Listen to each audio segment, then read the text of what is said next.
নমস্কার বন্ধুরা, ক্ষীরের সাথীতে আপনাদের সবাইকে স্বাগত। আজকে আমি বানাচ্ছি ডাব পায়েস। তার জন্য দেখুন আমি একটা শাঁসালো ডাব নিয়েছি, সেই জলটা বার করে নিয়েছি। এবার আমি ডাবটাকে ভালোভাবে ছাড়িয়ে নিয়েছি। এবার অর্ধেকটা কুচি করে নিলাম, অর্ধেকটা পেস্ট বানিয়ে নিয়েছি। এবার কড়ার মধ্যে আমি লিকুইড মিল্ক দিয়েছি, তারপর আমি পাউডার মিল্ক দিয়ে একটু ভালোভাবে নাড়িয়ে নিলাম। নাড়িয়ে নেওয়ার পর উপর থেকে আমি যেই কুচিয়ে রাখা ডাবটা সেটাকে দিয়ে দিলাম। একটু ফুটে যাওয়ার পর 1 চামচ মতন চালের গুঁড়ি দিলাম। চালের গুঁড়িটাও আবারও একটু মিশিয়ে নিলাম ভালোভাবে। পরিমাণ মতন চিনি দিলাম। চিনি দেওয়ার পর এবার আমি ডাবটা যেটা পেস্ট করে বানিয়ে রেখেছিলাম সেটা ভালোভাবে দিয়ে নিলাম। দিয়ে নাড়িয়ে নিলাম।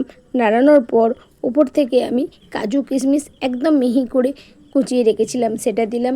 আর এলাচটাকেও একটু ভালোভাবে হাতে করে ভেঙে নিয়ে দিয়ে দিয়েছি।